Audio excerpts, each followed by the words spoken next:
बड़ी खबर से करेंगे बुलेटिन की शुरुआत। आज है सत्र का दूसरा दिन, 18वीं लोकसभा के पहले सत्र का, विशेष सत्र का आज दूसरा दिन है, जिसमें लोकसभा स्पीकर से चुनाव को लेकर एक बड़ी जानकारी मिली है। लोकसभा स्पीकर ओम बिड़ला एक बार फिर हो सकते हैं, ऐसी जानकारी सूत्रों के हवाले से मिल रही है। दरअसल ओम बिड़ला और प्रधानमंत्री नरेंद्र मोदी के बीच बैठक जारी है। संसद भवन में पीएम मोदी की यह बड़ी बैठक, पीएम के साथ अमित शाह और राजनाथ सिंह मौजूद हैं। दरअसल कुछ देर में एनडीए के स्पीकर उम्मीदवार का नामांकन होना है और ओम बिड़ला एक बार फिर से ये सदन की जिम्मेदारी, जिस तरह उन्होंने मोदी सरकार 2.0 के दौरान संभाली थी, उसी तरह से मोदी सरकार 3.0 में भी वे जिम्मेदारी संभाल सकते हैं। जानकारी मिल रही सूत्रों के हवाले से ओम बिड़ला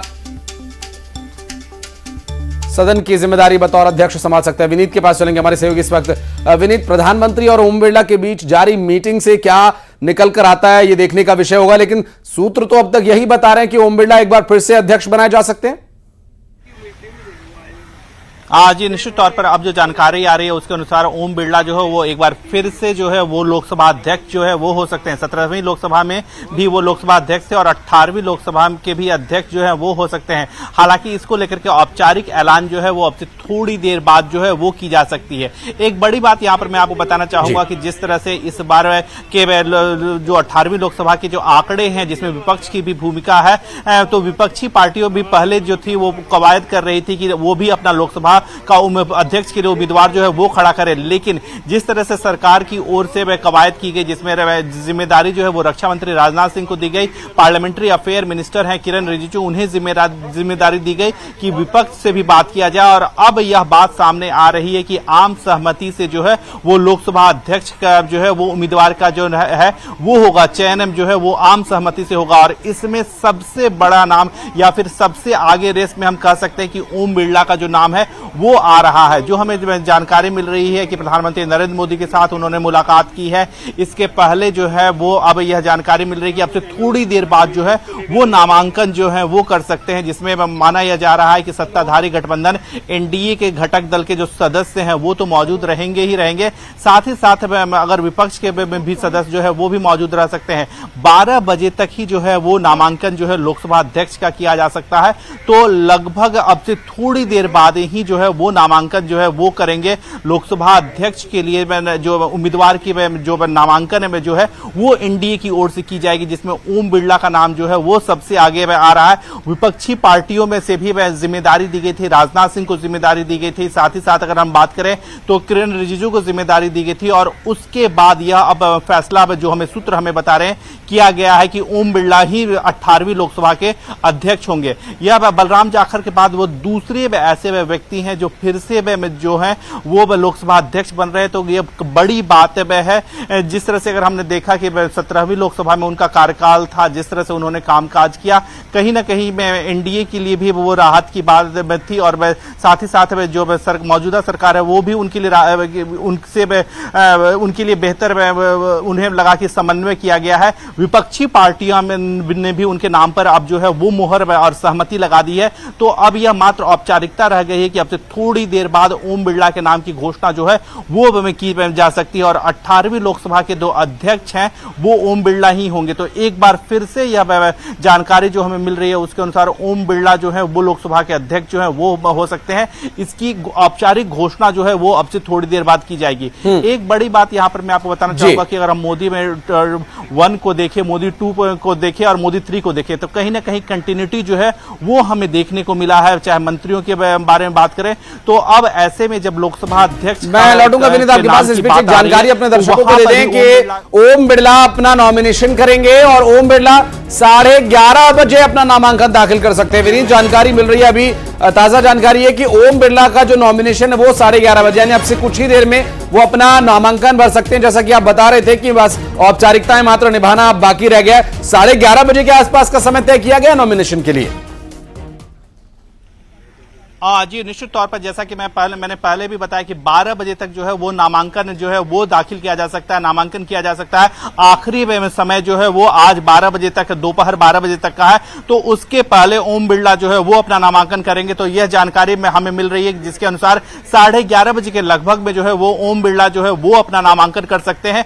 और एक बड़ी बात यहां पर मैं आपको बताना चाहूंगा कि जब नामांकन में अगर एक ही व्यक्ति का नामांकन होता है तो वो निर्विरोध जो है वो चुन लिए जाएंगे। माना जा रहा है कि कल जो है वो इस पद की, लोकसभा अध्यक्ष के पद की तौर पर शपथ जो है वो कल ले सकते हैं। लेकिन अब जो जानकारी मिल रही है उसके अनुसार 11:30 बजे के लगभग जो है वो अपना नामांकन करेंगे।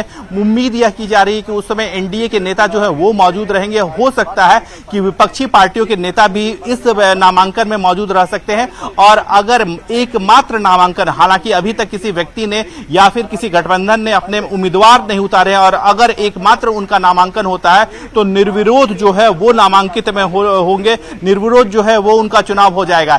एक बड़ी बात यहां पर मैं आपको बताना चाहूंगा कि पूरी तरह से कवायद जो है वो सरकार की ओर से की जा रही थी जिसके तहत निर्विरोध जो है वो लोकसभा अध्यक्ष का चुनाव किया जाए। क्योंकि अगर हम लोकसभा अध्यक्ष की बात करें तो वो किसी भी दल का नहीं होता है, वो दलगीय राजनीति से ऊपर का पद होता है सभी के। क्योंकि सांसद जो है वो सदन में अगर किसी के भी संरक्षण की बात करते हैं तो वो लगातार लोकसभा अध्यक्ष के संरक्षण की बात करते हैं। और ऐसे में अगर वो सर्वसम्मति से चुने जाते हैं तो ये सदन के लिए बेहतर है, राजनीति के लिए बेहतर है, लोकतंत्र के लिए बेहतर है। और अब जो जानकारी आ रही है उसके अनुसार ओम बिरला जो है वो बिल्कुल स्वाभाविक है विनीत, लेकिन कुछ एक चुनौतियां इस बार जरूर होंगी। चूंकि इस बार विपक्ष अपेक्षाकृत पिछली बार के मुकाबले ज्यादा मजबूत है तो सदन में हंगामे की भी संभावनाएं रहती हैं विनीत। और जिस तरह से ओम बिरला अपने अनुशासन के लिए जाने जाते हैं और बड़ी अनुशासनात्मक तरीके से सदन की कार्यवाही को उन्होंने बीते 17वीं लोकसभा के कार्यकाल के दौरान चलाया था। और इस बार अगर वो बनते हैं स्पीकर तो एक और बड़ी चुनौती उनके पास होगी, क्योंकि विपक्ष इस बार कुछ अपेक्षाकृत मजबूती के साथ सदन में मौजूद होगा और सरकार को स्वाभाविक से विषयों पर घेरने का प्रयास भी होगा। बहुत शुक्रिया विनीत आपका। और अब खबर क्रिकेट के मैदान से T20 वर्ल्ड कप में एक बड़ा उलटफेर हुआ है और अफगानिस्तान ने इतिहास रच दिया। अफगान लड़ाकों ने बांग्लादेशियों को हराकर T20 वर्ल्ड कप से ऑस्ट्रेलिया को चलता कर दिया। Bye bye Aussies. जी हां, ये ट्रेंड कर रहा है इस वक्त सोशल मीडिया पर। बाय बाय ऑसीज 8 रन से हरा करके सेमीफाइनल में अफगानिस्तान पहुंच गया है। और अफगानिस्तान के खिलाड़ियों ने यह साबित कर दिया कि अफगानिस्तान के जो लड़ाके, एक कहावत है, वो लड़ाके वाकई में लड़ाके साबित हुए। इससे पहले ऑस्ट्रेलिया को पटखनी दी थी और टीम इंडिया ने ऑस्ट्रेलिया को हराया। और अब यहां बांग्लादेश को हराने के साथ ही ऑस्ट्रेलिया के घर जाने का जो टिकट है वो प्रिंट होकर के, छप करके आ चुका है। बहुत ही साफ शब्दों में दीवार पर लिखा हुआ है ऑस्ट्रेलिया बाहर है। तो वर्ल्ड कप जो भारत में हुआ था फाइनल्स में हराने का बदला अब ले लिया है टीम इंडिया ने, तो लिया ही, तो पड़ोसी देश अफगानिस्तान ने भी उसमें आखिरी कील ठोक करके ताबूत पुख्ता कर दिया है। वासु चौरे हमारे सहयोगी इस वक्त हमारे साथ जुड़ गए। वासु, वर्ल्ड कप जो ओडीआई का हुआ उसका बदला आज पूरा हो गया। ऑस्ट्रेलिया को पूरी तरह से घर भेज दिया गया है, टिकट छपकर आ गए, ऑस्ट्रेलियाई अब बोर्डिंग के लिए तैयार हैं।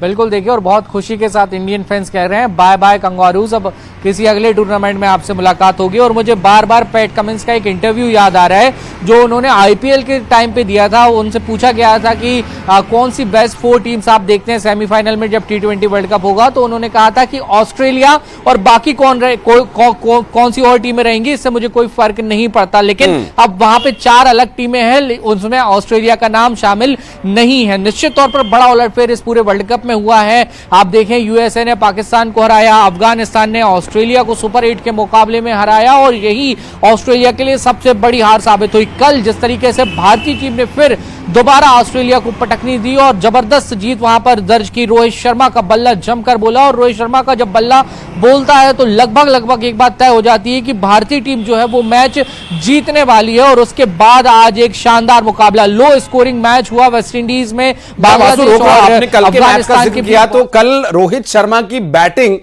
उनके एक एक शॉट ऐसे लग रहे थे मानो कि ऑस्ट्रेलियाइयों के मुंह पे वो तमाचा मार रहे हो, बदला ले रहे हो पिछले वर्ल्ड कप के फाइनल में हार का। एक एक शॉट उनका बड़े ही ताबड़तोड़ और आक्रामक अंदाज में पूरी बैटिंग उन्होंने की। 100 नहीं बना, उन्हें इससे कोई फर्क नहीं पड़ा, लेकिन पूरे मैच की जीत की नींव उन्होंने अपनी ही बैटिंग से रख दी थी।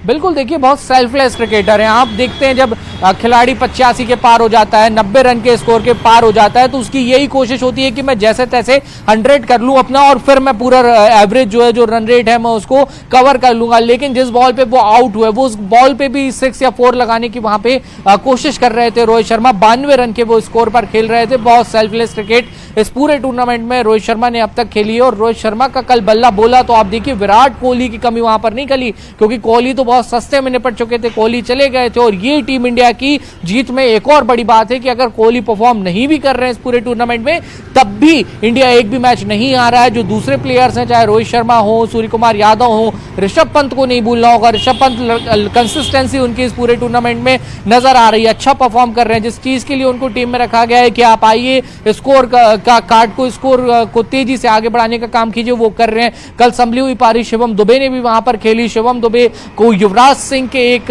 बतौर रिप्लेसमेंट के तौर पे कहीं ना कहीं देखा जा रहा है, विकल्प के तौर पे देखा जा रहा है, तो वो उस भूमिका में अब धीरे धीरे आगे बढ़ते हुए, सेट होते हुए नजर आ रहे हैं। और सेमीफाइनल से पहले जिस तरीके से रोहित शर्मा का फॉर्म वापस आया है, सूर्य कुमार यादव का फॉर्म जो वापस आया है, शिवम दुबे जो अच्छी बल्लेबाजी कर रहे हैं, हार्दिक पांड्या बड़ा जबरदस्त खेल रहे हैं, चाहे बैट से खेल रहे हो, बॉल से खेल रहे हो। कल जब मुश्किल पिच थी, गेंदबाजों को टर्न नहीं मिल रही थी, तो वहां पे अक्षर पटेल ने अच्छी बॉलिंग की। कुलदीप यादव एक्स फैक्टर मैं कहूंगा, क्योंकि बिल्कुल। और अब सेमीफाइनल्स का इंतजार है वासु, जहां पर इंडिया, इंग्लैंड और अफगानिस्तान और साउथ अफ्रीका का मुकाबला होना है। बहरहाल अब बहुत शुक्रिया आपका हमारे साथ जुड़ने के लिए। बढ़ते हैं आगे और करेंगे अगली खबर का, जहां दमोह के बांसा तारखेड़ा हत्याकांड मामले में परिजनों ने दमोह सागर मार्ग पर जाम लगा दिया है। मौके पर अधिकारी मौजूद हैं, परिजनों को समझाने की कोशिश यहां पर हो रही है। 3 लोगों की हत्या का यह पूरा मामला, जहां पर बांसा तारखेड़ा हत्याकांड मामले में परिजन सड़क पर उतरकर प्रदर्शन कर रहे हैं। आशीष हमारे सहयोगी जुड़ गए हमारे साथ। आशीष, क्या जानकारी मिल पा रही है वहां पर जो परिजन प्रदर्शन कर रहे हैं? क्या प्रशासन की तरफ से कोई बातचीत करने पहुंचा? की हत्या की गई थी, उस मामले पर परिजनों के द्वारा जैसे ही दमोह से शव पहुंचे थे, पोस्टमार्टम के बाद उन लोगों के द्वारा वहां पर जाम लगाया गया। कलेक्टर और एसपी को बुलाने की मौके पर मांग की गई और तत्कालीन कलेक्टर और एसपी मौके पर भी पहुंचे हैं। तो मैं आपको अपडेट भी कर दूं कि अभी अभी कलेक्टर और एसपी के द्वारा परिजनों को उनकी मांगों पर आश्वासन दिया गया है और आश्वासन के बाद परिजनों के द्वारा जाम को खोल दिया गया है और खोले जाने के बाद अब शव अंतिम संस्कार के लिए रवाना किए गए हैं। जी। और किस बात पर ये राजी हुए, क्या आश्वासन दिए गए प्रशासन की तरफ से पीड़ित परिजनों? निश्चित ही पीड़ित परिजनों का कहना था, क्योंकि इसमें जो एक मृतक था वो होमगार्ड का जवान भी था और पीड़ित परिजनों के द्वारा एक सरकारी नौकरी की मांग की गई थी, जिस पर कलेक्टर ने शीघ्रता के साथ कार्रवाई किए जाने का आश्वासन दिया है। इसके अलावा जो प्रमुख आरोपियों के अलावा जो और अन्य नाम भी सामने आ रहे हैं और उन लोगों की गिरफ्तारी, उन पर कड़ी कार्रवाई की जाने की मांग परिजनों की थी, जिस पर भी पुलिस अधीक्षक के द्वारा आश्वासन दिया गया है। इसके साथ ही जो आरोपी हैं उनके घरों पर बुलडोजर चलाने की मांग भी परिजनों के द्वारा की गई थी, जिस पर कार्रवाई करते हुए जांच के बाद इस पर कार्रवाई करने का आश्वासन भी कलेक्टर और एसपी के द्वारा दिया गया, जिसके बाद परिजन माने हैं और उनके द्वारा जाम को खोला गया है। जी, बहुत शुक्रिया आशीष आपका इस पूरे मामले पर जानकारी देने के लिए। और सागर में जुआ खेलने का एक वीडियो वायरल हो रहा है। दरअसल फड़ बनाकर जुआ खेलते वीडियो सामने आया और सोशल मीडिया पर यह वीडियो काफी वायरल हो रहा है। बहरिया थाना अंतर्गत ये क्षेत्र आता है और यहीं का एक वीडियो ये बताया जा रहा है, जहां पर सागर में जुआ खेलने के दौरान का फड़ बनाकर जुआ खेलने के दौरान का ये वीडियो सामने आया है। और बहरिया थाना के क्षेत्र में ये जगह आती है और फड़ बनाकर इस तरह से जुआ खेलने का वीडियो सोशल मीडिया पर अपलोड किया जाना पुलिस प्रशासन को चुनौती है। आइए और पकड़ के दिखाइए।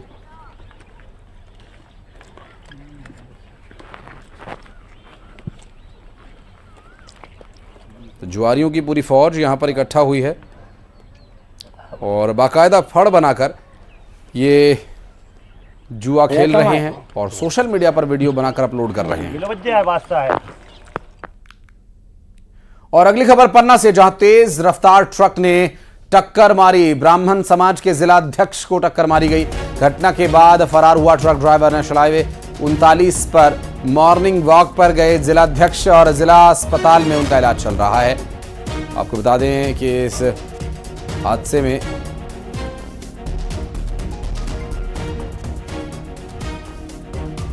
दुर्घटना के बाद से ड्राइवर फरार बताया जा रहा है और नेशनल हाईवे 39 पर मॉर्निंग वॉक के लिए गए व्यक्ति को टक्कर मारी गई है और इस व्यक्ति को टक्कर लगी है वो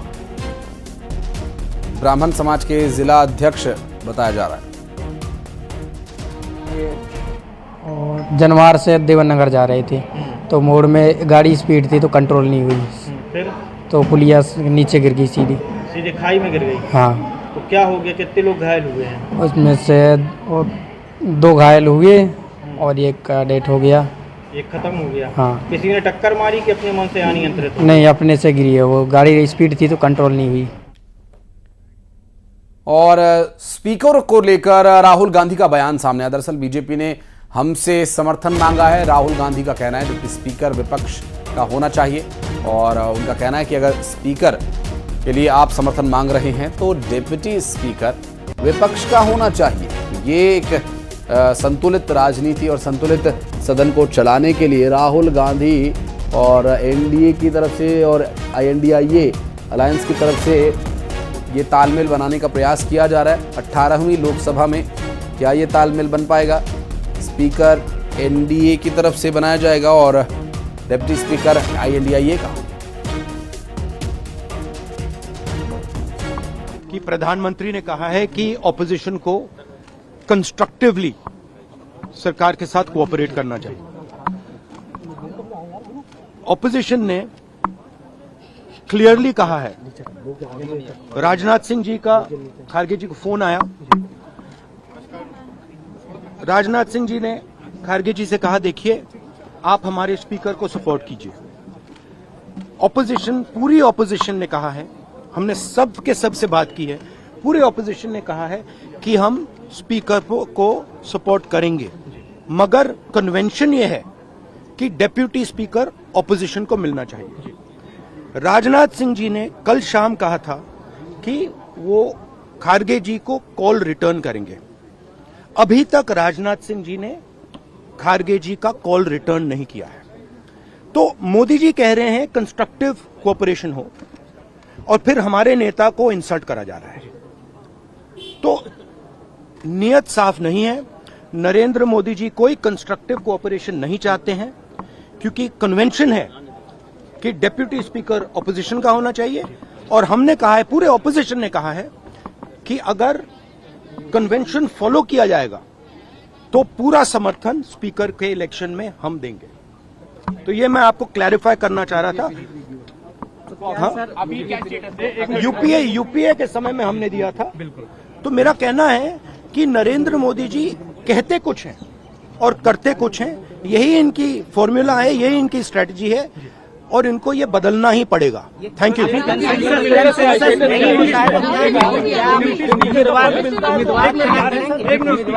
देखिए इशू क्या है कि पूरा देश जानता है कि प्रधानमंत्री के शब्दों का कोई मतलब नहीं है। प्रधानमंत्री कहते हैं कोऑपरेशन होनी चाहिए, सबको मिलकर काम करना चाहिए, बाहर वो कहते हैं और अंदर कुछ और करते हैं। और हमारे लीडर को कहा गया कि कॉल रिटर्न होगा, अभी तक कॉल रिटर्न नहीं हुआ है। धन्यवाद। चलिए बढ़ते आगे। रिलायंस फाउंडेशन की चेयरपर्सन नीता अंबानी वाराणसी पहुंची और उन्होंने बाबा विश्वनाथ के दर्शन किए। उन्होंने अनंत अंबानी और राधिका मर्चेंट की शादी का निमंत्रण भगवान को भेंट किया और शादी में आने के लिए निमंत्रण दिया गया और मंगल कामना की गई। जिसके बाद नीता अंबानी गंगा आरती में भी शामिल हुई। दर्शन पूजन के बाद नीता अंबानी ने कहा कि मैं भगवान शिव को अपने बेटे की शादी के लिए न्योता देने आई हूं। बता दें कि राधिका और अनंत 12 जुलाई को हमेशा हमेशा के लिए एक हो जाएंगे। और गंगा आरती के बाद नीता अंबानी गोदोलिया स्थित काशी चाट भंडार पहुंची और जलपान किया। काशी विश्वनाथ धाम के लिए 1,51,00,000, अन्नपूर्णा मंदिर के लिए 1 करोड़ रुपए दान दिया।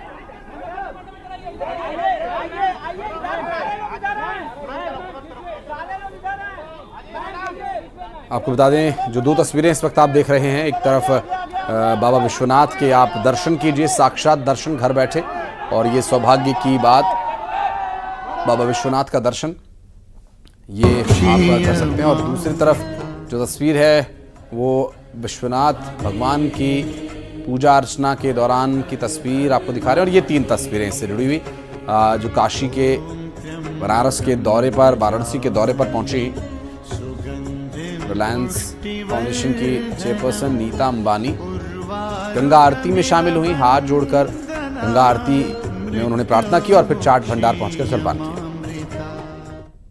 तो आज अभी मैं बाबा के दर्शन करके आई हूँ और I am feeling very blessed. जैसे आपको मालूम है, हमारे हिंदू धर्म में सबसे पहले भगवान का आशीर्वाद लिया जाता है।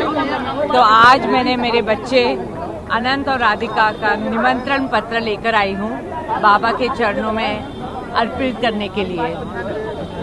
बहुत खुशी का समय भी है, पर ये यहाँ मैं 10 साल के बाद आई हूँ और यहाँ का बदलाव और विकास देखकर मुझे बहुत खुशी हो रही है। बहुत खुशी का समय भी है, पर ये यहाँ मैं 10 साल के बाद आई हूँ और यहाँ का बदलाव और विकास देखकर मुझे बहुत खुशी हो रही है। ये कॉरिडोर जो काशी विश्वनाथ कॉरिडोर है, नमो घाट है, और जो सोलर एनर्जी है यहाँ, और स्वच्छता, ये सब देखकर बहुत खुशी हो रही है।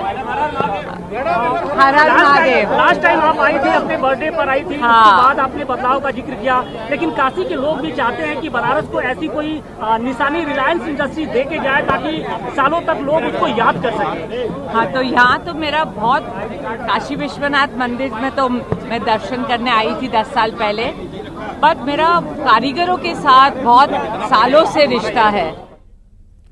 और यहाँ रुक रहे एक छोटे से ब्रेक के लिए, बहुत जल्द लौटते हैं।